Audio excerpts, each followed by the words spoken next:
Hello, everybody. My name is Miss Yuko. I'm going to go over the adding and subtracting polynomials. This is first add a note and before we get started, what we have to go through some vocab. What we're going to do is we're going to classify polynomials by the number of terms. So when I look at monomial, some of you might know that mono means one, that prefix means one. So a monomial will have one term.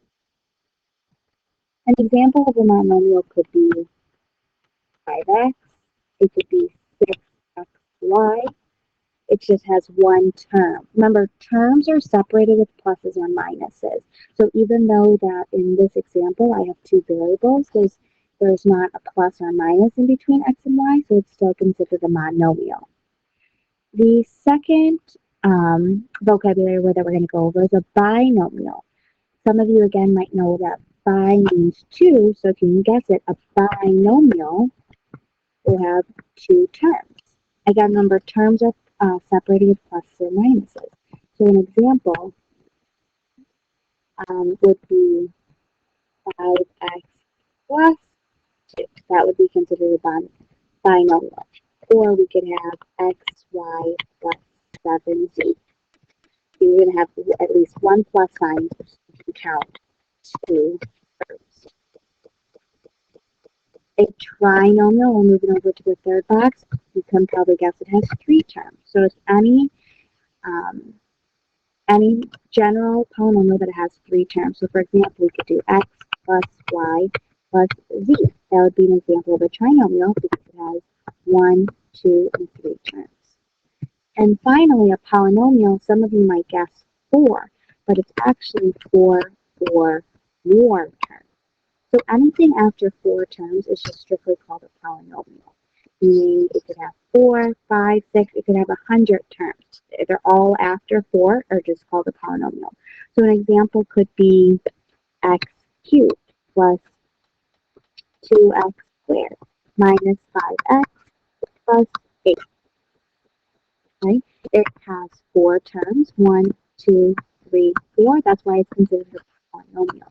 What you do need to be careful with is, for example, this would not be an example.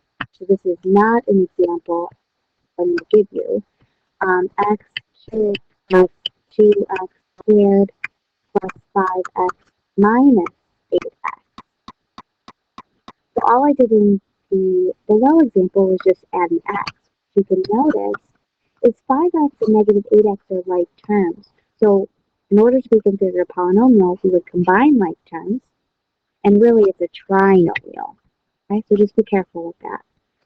All right, so we're going to do some practice. What we're going to do is go through 1 through 4. What we're going to do is classify by the number of terms. So in example number 1, I have 1, 2, 3 terms. 3 terms is called a trinomial.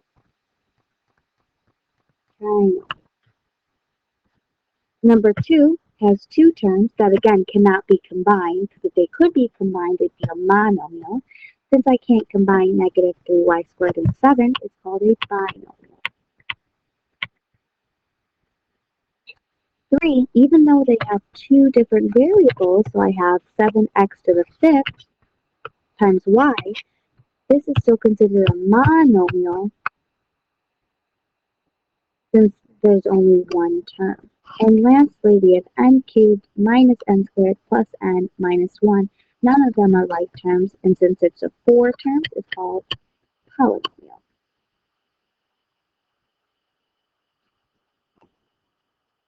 We could also classify polynomials by degree. So the way I try to think about it is everybody has a first and last name. The trinomial, binomial, monomial, polynomial, that's everybody's last name. Now we're going to learn all the first names for them. Okay, so first we can talk about is degree.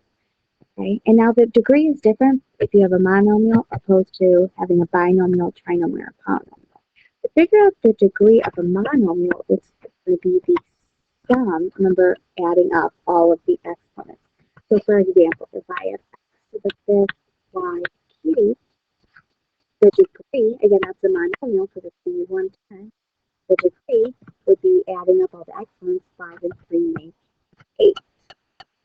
do another example. Let's say my monomial is x squared, my degree would be 2. Now that's only for monomials. Let's go ahead and do some practice. Here, the biggest exponent is a 2, so my degree is 2. Here, don't forget, you have the sum, you have 2 exponents by degree, 7 plus 3 makes 10. Now be careful with 3, I see a 2 and a 5. With this z, it's technically z to the first, so don't forget about adding that 1. So it's the sum, 2, 5, and 1 make 8. And lastly, do you have a degree here? Okay. Technically, remember from last chapter, I can write x to the 0 here. Anything to the 0 power is always equal to 1. So you can clearly see what's the degree of a constant is 0. Anytime you just have a number with no variable, it's considered a constant, which degree is always 0. Now what we can do is talk about binomial, trinomials, and polynomials. This is a little bit easier. It's just always going to be the largest exponent. So to figure out the degree for a binomial, trinomial, and polynomial, we just choose the largest degree.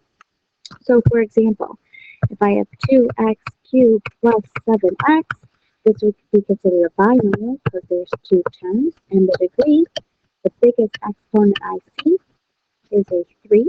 So the degree of this binomial would be 3. Alright, let's go ahead and do an example. Let's start with 1. The biggest exponent I see is a 2, so my degree is a 2. Also, this would be considered a trinomial because I have 3 terms. Let's get down to 3. I have a binomial, okay, and the biggest exponent is a 5, so my degree is 5. Let's go over to 4. The biggest exponent I see is 4, so the degree is 4. Now what you have to be careful with, a lot of people think the biggest exponent is a 3, so the degree would be 3. But remember, this is a monomial, so the degree would actually be 4 because I have 3 and 1. Alright, let's go ahead and do some practice. The degree for number 5, we have a monomial. So since I have a monomial, you are going to add up all of the exponents. It's the sum. Remember, it's x to the first. 1 plus 2 is 3. 3 plus 5 is 8. The degree is 8.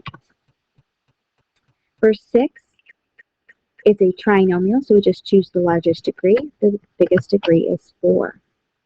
For 7, the biggest exponent is a 2. In a binomial, so the degree is 2. And lastly, don't forget, you have a constant. That means there's no variable. Right, let's write that down. Variable is a constant. And if you remember, every constant degree is always 0. Alright, so one more quick vocabulary word. What we're going to talk about is standard form. You should be familiar with standard form all the way from first semester from Unit 1. But if you don't, it's just a polynomial whose exponents are in descending or decreasing order. It's basically just how we write the polynomial. You have to start with the biggest exponent and go all the way down to the smallest. So as you can see, this is not in standard form because the biggest exponent is at 5, and those, the 6x squared and the negative 3x to the 5th, need to be flip-flopped. As you can see, I flip-flopped them, and it's in standard form. All right, let's go ahead and flip over our notes. Now that we know how to figure out the degree or determine the degree between monomials, binomials, trinomials, and polynomials, now we get to learn the names of them. Remember, this is the first name under your first and last name when we're going to learn how to name polynomials.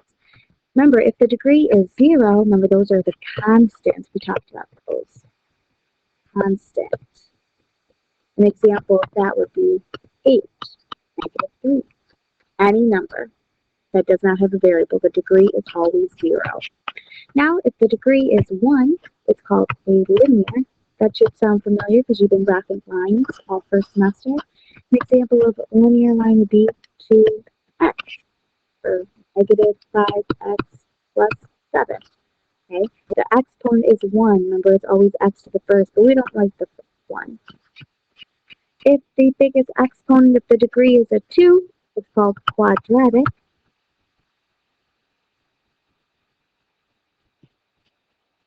An example of a quadratic would be 3x squared. Yeah, the biggest exponent is a 2. And lastly, when the degree is 3, the name for 3 is called cubic. So an example would be negative 4x cubed minus 3. Okay? Again, because the biggest exponent is a 3. Anything after 3 doesn't have a special first name to it. So for example, if the degree is a 4, we would just say the 4th degree. If the degree was 7, we would just say the 7th degree. So only when the degree is 0, 1, 2, or 3 does it have a special first name. All right, so now we're going to put everything together. We're going to talk about naming by the degree, which again is your first name, and then the number of terms, which is your last name. All right, let's go ahead and talk about number 9. Let's talk about the degree. The degree is 3. It's the biggest exponent. If you notice, when the degree is 3, it's called cubic. The first name of this polynomial is a cubic. Then the number of terms. How many terms does it have? Well, we have 1, 2, 3, 4. It has 4 terms. So the first and last name for number 9 is a cubic polynomial. All right, let's move on to 10. Again, we're going to find the largest exponent because it has 3 terms. Largest exponent is a 3. So again, when the degree is 3, it's called a cubic. That's the first name. And then the last name has how many terms does it have? I see 1, 2, 3 terms. Remember think of a tricycle. It has 3 terms, so it's a cubic trinomial. Yes, you are going to need to know all of these names, especially for the test and quiz. I will not give you them in the chart, just letting you know. For 11, I'm going to look for the biggest exponent, which is 2. And if you recognize up on here, 2 means quadratic. So quadratic is the first name. And the last name would be the number of terms. I see 1, 2, 3. So 3 means it's a try. So keep it. And lastly, don't forget it's 5x to the first, but we don't like the 1. Anytime it's raised to the first power, it's called a linear. And I only see 1 term here, so it's a linear non-linear. All right, what we're going to do is talk about what it means to be like terms. We've been dealing with combining like terms since first semester, so let's just quickly review it. What we're going to do is we're going to circle all the pair of like terms. What I'm going to do now is I'm going to actually circle all the like terms, and you can try to see if you can understand why they're like terms. So the first example, those are like terms. The second example is not. The third example is. Fourth example is not. And lastly, this one is. All right, so hopefully you're trying to figure out what it means to be a like term. So if you notice, everything that I circled, all 3 examples, they have the same variable. Okay? Notice they both have x's. This example both have z's, and this last example again both have x's, and they also have the same exponent. In order to be like terms, they have to have the same variable and the same exponent. All right, let's quickly review how to combine like terms. Let's go down to this example. 5x squared plus 7x squared. What you're going to do is combine the coefficients. The coefficients are the number in front of the variable, which again is the letter. So do 5, and I'm going to add 7 because there's a plus 7 right there, so it's 12. You keep the x and keep the exponent. Again, you do not change the exponent. Do not add the exponent. All you're doing is adding the coefficients. All right, let's go into the next example. Again, we can combine them because they're both z to the 6. So what we do is we're going to have 8 minus 2. We subtract 2 because there's a minus sign, which is 6. Keep the z raised to the 6.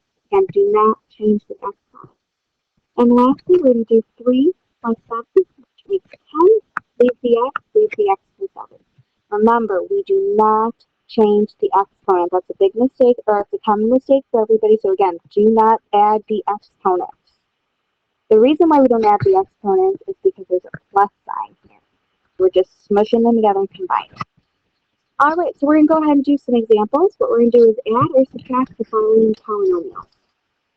I'm going to zoom in just a little. All right, so 413. What I'm going to do is, since there's a big plus sign, what I'm going to do is just I'm going to combine all the like terms. So I'm first going to identify what I can combine. 2x squared is, I can combine with x squared. I have negative 5x and positive 2x.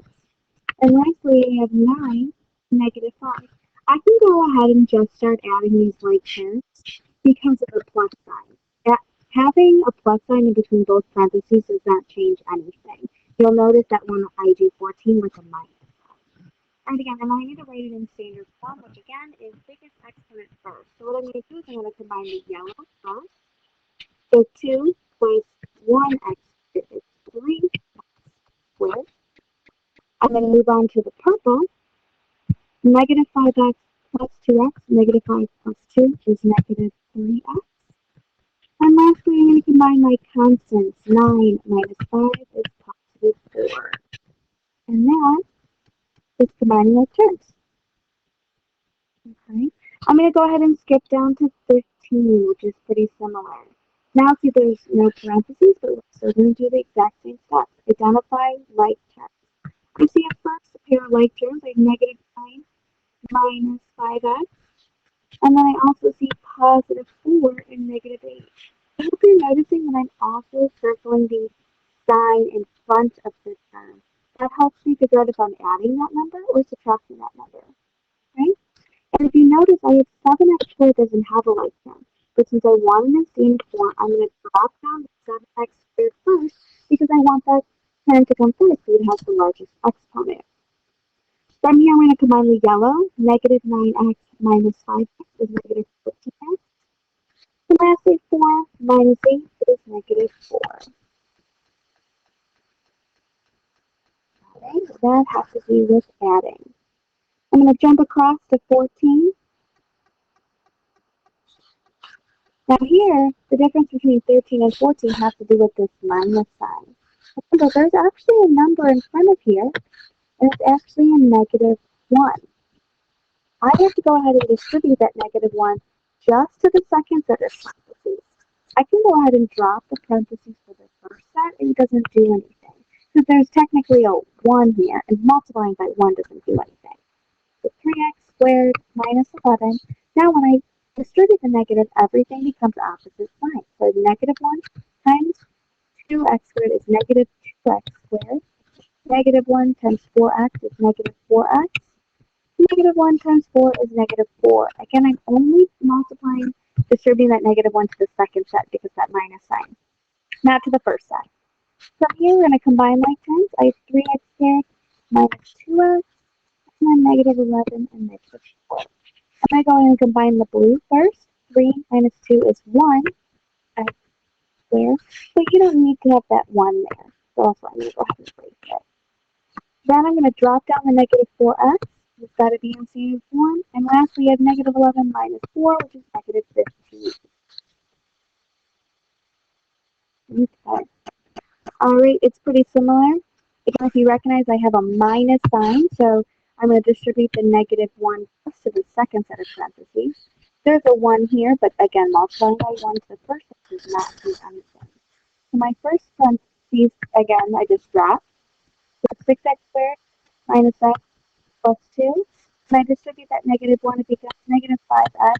Negative 1 times negative 8 is positive 8. Be careful with that. From here, we're going to combine. I see negative x and negative 5x. And then I see positive 2 and positive 8.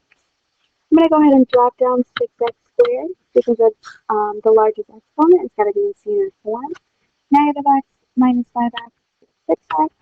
And 2 plus 8 is 5.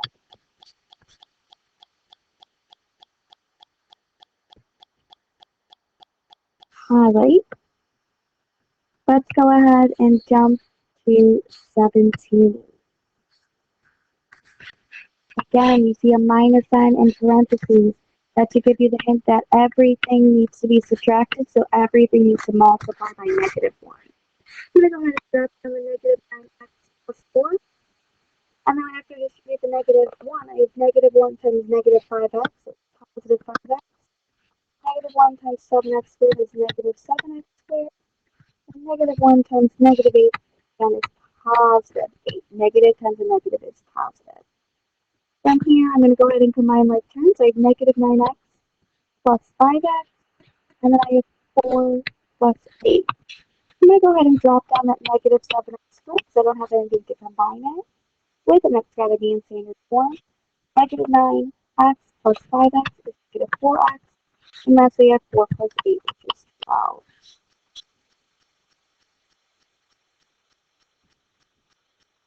All right, last example. Again, you see a minus and then a parenthesis sign. You should be able to recognize that that's a -1. You're going to have to distribute that -1 to everything inside those parentheses. All of this, I'm going to just drop down the first set, so 2x to the fifth minus 6x cubed plus 3x. That doesn't change. But after I distribute the negative, now all of these signs are going to change. -1 times -3x cubed is positive 3x cubed.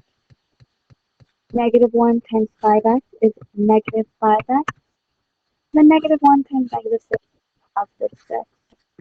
From here, we're going to go ahead and combine like terms. I have -6x cubed and positive 3x cubed are like terms. I have 3x and -5x. I'm going to keep 2x to the fifth first, drop down first because it has the largest exponent. -6x cubed plus 3x cubed. Again, they're like terms because they both have x's and the exponent is of 3. So when we combine them, we just combine the coefficients. So -6 plus 3 is -3. Leave the x and leave the exponent. So when I combine the blue, it becomes -3x cubed. To combine the x's, I have 3x minus 5x, that's -2x, and drop down the positive 6.